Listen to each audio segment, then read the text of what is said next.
Hello, my people. Welcome to Inside Live. This is the Youth Enlightenment and Empowerment Program, working towards youth and presidency so we can get good governance for our future generation. Now, what is your story?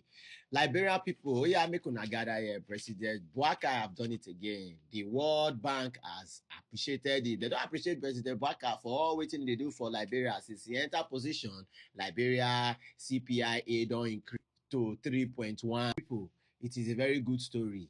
Liberia President Boakai has done very well. Not be the previous ones where they don't do that, they don't do. They bring the country down. They use how they fight for their own self instead of to increase the country. My people, good thing, not the eye. This is not one of the good things we talk of all the time. So make una listen to what they talk about President Joseph Boakai. Welcome, listeners. Today we're doing a deep dive into, well, a really interesting economic turnaround story. We're looking at Liberia specifically, the recent praise they've received from the World Bank for their economic performance. So you might be thinking, what did they actually do to get this recognition? And, what does it mean going forward? That's right. And our main source here is an article called Liberia's Economic Revival Under Boakai, a World Bank praise.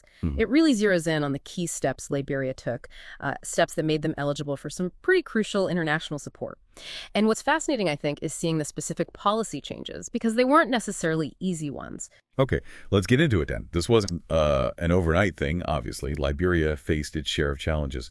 But the World Bank called the first year under President Boakai a year of improving economic performance. That's quite a statement. And it's backed by data. They hit an average score of 3.1 on the bank's 2025 Africa CPIA index. Now, for listeners maybe not deep in the weeds on the CPIA, that's the Country Policy and Institutional Assessment. It's like a report card. Yeah. So what does hitting 3.1 actually unlock? What doors does it open? Yeah, 3.1 is it's more than just a number. Think of it as a signal, a sign of trust. It tells the international community that Liberia's policies are heading in the right direction, that institutions are getting stronger, and critically, it makes them eligible for IDA assistance. That's the International Development Association, which means access to concessional financing, so low-interest loans, grants, much better terms than going to the commercial market. It's vital support for long-term development goals without piling on unsustainable debt. Right, so it's about sustainable financing. Okay, let's talk action. What did they do? The article mentions improved fiscal discipline, tackling things like the wage bill, tax expenditures, even fuel subsidies.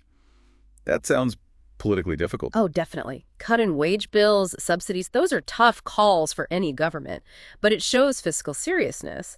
And on the flip side, the monetary side, they kept policy tight in 2024, a high policy rate leading to high real interest rates. Okay, hold on. High interest rates. Yeah. Doesn't that sometimes slow down the economy, make borrowing harder? What was the thinking there? It can, yes. But in this context, the main goal was wrestling inflation down. Liberia had high inflation, and this tight policy was key to cooling things off, bringing inflation down to single digits, which is huge, right? It makes the currency more stable, boosts confidence for consumers, and importantly for investors. So those tough fiscal measures, combined with this tight money policy, were about creating macroeconomic stability, getting the house in order, essentially. Got it. Stability first, bringing inflation down, showing they can manage the budget. That makes sense. But you mentioned earlier it wasn't just the big picture stuff. No, exactly. Alongside these macro efforts, there was real progress on financial inclusion. A lot of that was driven by mobile money becoming more widespread, huge for people without bank accounts. And they set up a modern credit registry, too. A credit registry? How does that help everyday people? Well, it makes it easier for lenders to, assess risk, which means it's easier for ordinary people, small businesses, farmers maybe, to actually get loans, to access formal financial services, not just rely on informal means. It helps build economic activity from the ground up. Okay, that paints a clearer picture. Macro stability plus grassroots financial access. Yeah. And the source also mentioned the Liberia Revenue Authority, the LRA. Improving tax collection. Yes, that's another key piece. Better tax administration means more efficiency and, crucially, more government revenue collected reliably, which in turn funds public services and reduces reliance on external borrowing over time. So if we pull all these threads together, fiscal discipline, smart monetary policy, financial inclusion, better tax collection, what's the main takeaway here for understanding how development can happen? I think Liberia's case really underscores how focused government action on these core economic reforms on governance can really pay off. It leads to that international recognition, like the World Bank praise, and unlocks tangible support, like the IDA funds. It shows how specific policy tools, even the difficult ones, can be used strategically to not just stabilize, but to actively build trust and credibility.